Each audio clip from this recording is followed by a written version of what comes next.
ースのテーマ聞かせようよ。ね。はい。お疲れ様でした。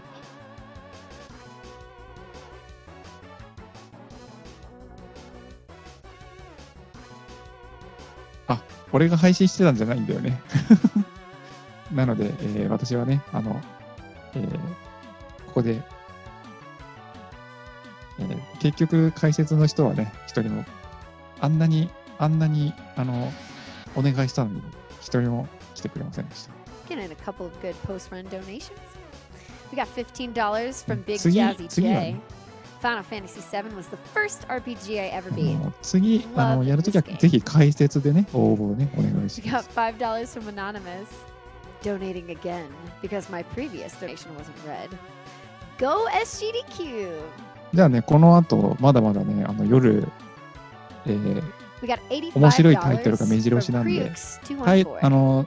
Hey GDQ. なんだ、Here ス I ケジュー thought ル I をね、 was ご done 覧 with の my 上、 donations for this 可能な時間 SGDQ. に And 見ていた now だい I て、 hear there's an incentive 明 for 日の Breath of 昼 the もかなり面 Wild. 白いのやるんで、まあ Have some more 夜 money. 見て、昼見る While のは I'm なか here, なか I 難 want し to いと思う thank ん and で、 congratulate all the だから、 runners, commentators, プランに合わせて announcers, and all the 見ていっ little hands てい that ただ worked け off たら screen な to と make this 思い event ます。 possible. It was a very entertaining week yet はい、 again. じゃあ、 Cheers 私の from 方は、 friends. 音声切りますんで、お疲れ We got 様でした。 $150 from Mulder TPC. Praise the sun. Very entertaining, jolly cooperation from the couch during this awesome Final Fantasy VII run. We've got a $1,000 donation. All right. It's from Harris Rowe. It says, hey everybody. Final Fantasy VII was the very first game I ever played, so it holds a special place in my heart. I meant to give this donation during AGDQ, but this seems more appropriate. You guys are doing amazing work, and let's put this money towards Breath of the Wild.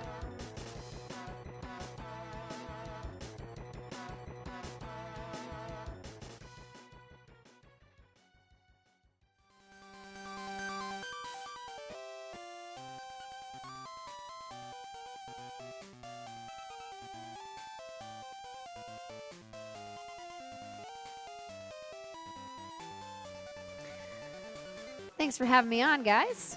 We're going to take a quick break and go to a word from one of our sponsors, the Yeti. Have a great rest of your morning, everyone.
Shout out to our last host, Kung Fu Fruit Cup. Got some updates for you guys on upcoming incentives. Make sure to keep getting those donations in for the Breath of the Wild run later in the day, because that would be super dope to see. We're at roughly $25,000 out of $100,000 that we need to see that, so be sure to be donating if you're curious to see that. And for the Dark Souls bonus game, we're only about $6,000 away from reaching that incentive, so be sure to be getting those donations in and dedicating it to something you want to see later in the day. We also have quite a few donations from the Final Fantasy run. We have a $150 donation from Anonymous. Really enjoyed the Final Fantasy VII run. Great runner, great couch.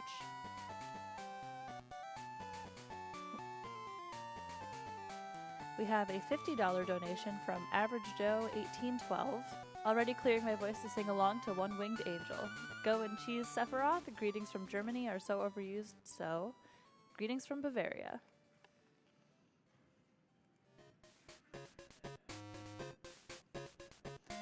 We have a $150 donation from Ivy Ertman.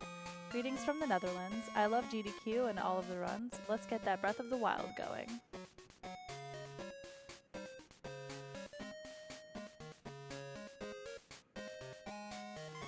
We have a $50 donation from Blamwell Amum89.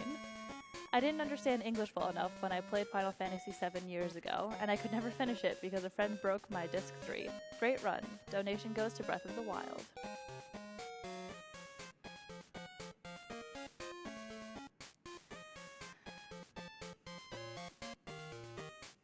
We have a $50 donation from James39. I've never been interested in Final Fantasy before, but this awesome commentary has me hooked.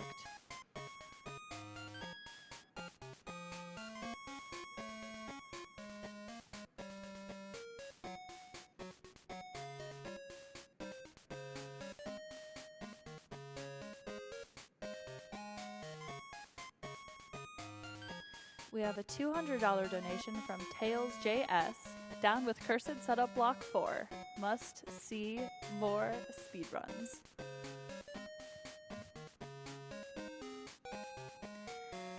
We have a $250 donation from Red Nalas. Tough luck on the ghost elephant, but you guys still rock. Keep going, Zost, you can do it.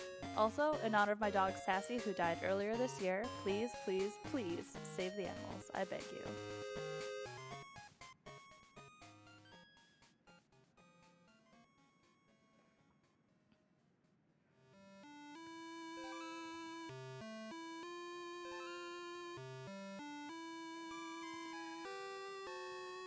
We have an anonymous $500 donation. Here's $500 for the Dark Souls run. We also have a $150 donation from Ugly McDucklets. First GDQ, mind equals blown by the runners and the generosity of all you donors.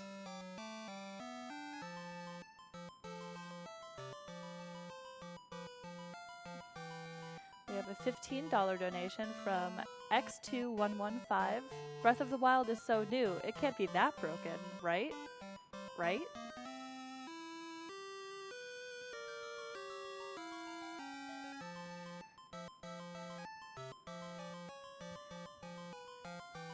Again, in some incentive updates, we're currently sitting at $43,781 out of the $50,000 goal for playing through Dark Souls as a bonus game. And for later on in the day, we also have Breath of the Wild up as another bonus game. We're currently sitting at a little bit over $25,000 out of the $100,000 goal for that. So be sure to be sending your donations in and dedicating it to those incentives. Okay, and now we're gonna go over to our run of the Maitre D with Nerd Squared. Alright, so I wasn't sure how I was going to follow up Final Fantasy VII, but I guess this is how we're doing it. And on my couch behind me, we have Jim Freak. And of course, this is the Maitre D. I like to call it a hybrid between a puzzle game and a platformer, and both of those elements will become apparent as the game goes on. And this title screen should be an indicator that we're in for a wild ride here.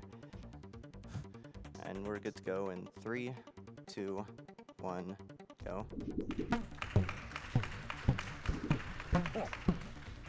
Alright, so this is the Maitre D. The name of the game is Waiter Simulator 2016. You've probably already noticed some strange things going on. This waiter somehow has a magic stretching ability. Don't ask me how he got that ability, because I don't know either. There are two main abilities, the stretching ability that you've already seen, which you can use by pressing the arrow keys, and the retract ability that you can use by pressing the Q, E, or S keys. And there's a little thing you can do with the retract mechanic where you can jump while you're retracting. And that's an intended mechanic in the game, but we can exploit that mechanic to get jumps that were not really intended to get. And that'll become more apparent as the game goes on, because we'll be skipping a lot of things with it. Magnifique. Right now it's just going through these levels.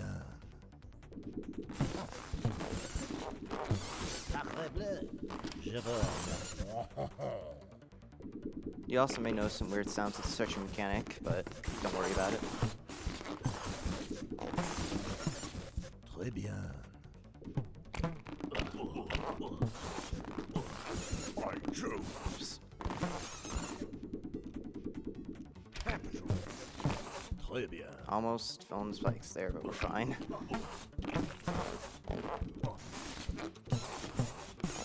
Oh, something I should also explain with the stretching mechanic is that you can probably see a lotion bottle in the bottom left.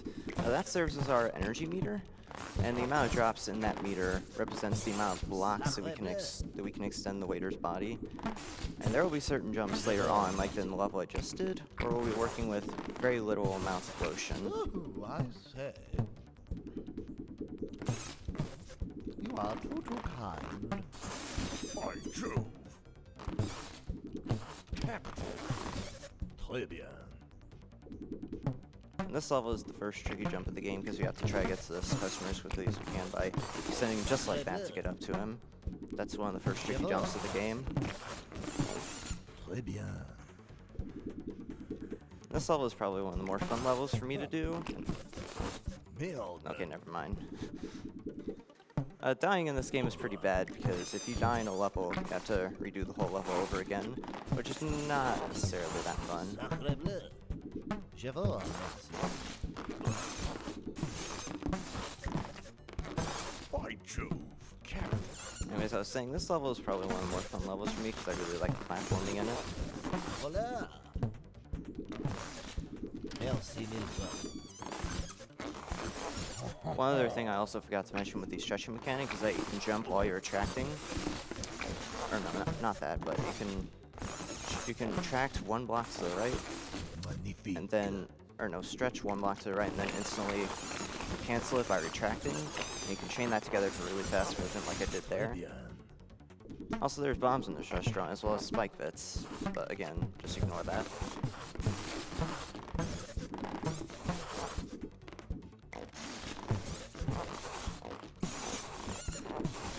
This is the tricky jump I was talking about earlier, and we got it.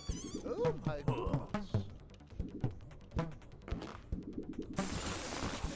Why?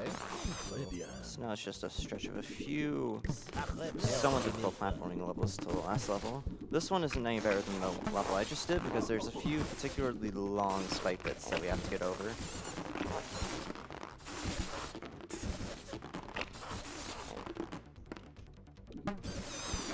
And there's this one bit of spikes there in the corner that is really mean and likes to kill me as I finish this level, so let's hope that doesn't happen. And that didn't.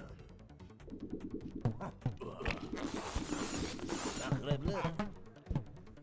Je vous remercie.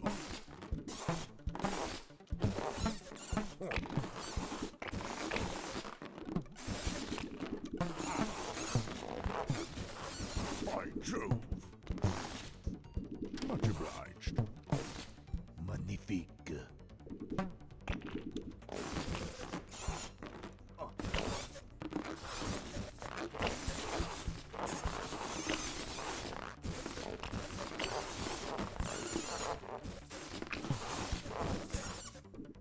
Sacré bleu.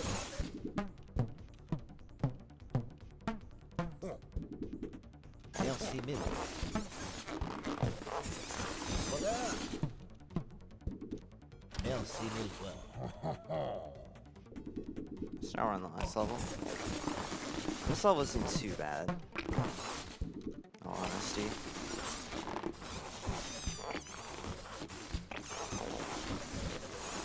Just have to get to these customers and get to the end.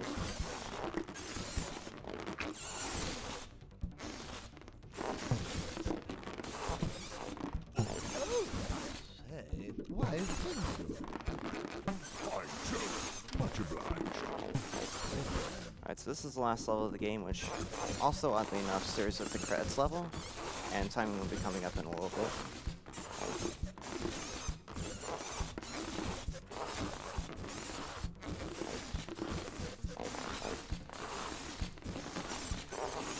Time.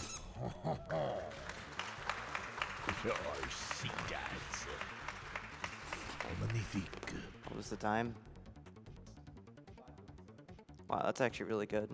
I actually got 5:48 earlier in the practice room, so that was being 1 second off that is pretty good. Alright, so we're not quite done here actually, because I believe we actually met an incentive to showcase an out of bounds. So I will do that really quick. Magnifique. Alright, so slight spoiler alert, there is an out of bounds trick you can do in the game. And what you do is you get an NPC on your head like I have right now. Très bien. And then spam the retract and extension inputs in order to clip into the ceiling. And if you continue spamming those inputs, you will get clipped out of bounds. Why? And there really is nothing to it when I say that you do actually just have to spam the inputs and then you're clipped out of bounds. Je vous Let's see remercie. that really quick here. It will be in a few levels or so. By Jove.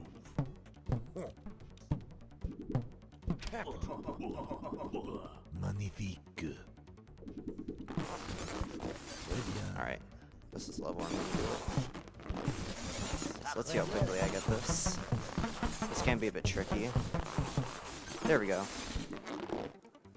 Alright, so this is a glitch that I like to call doing the wiggly worm. And the reason for that is because clipping out of bounds in this particular level causes Waiter Sprite to mess up like you can see here, such that he ends up looking like a bit like a worm. Alright, so there's nothing we can really do here because there's no way to clip back into the level. So the only way to go from here is to jump off the side and fall into oblivion. And we're pretty much soft-locked at this point. There's nothing we can really do. We can mess around with the extension mechanic a little bit, but there's nothing we can really do past this point. Alright, so that's the Maitre D. Hope you enjoyed that.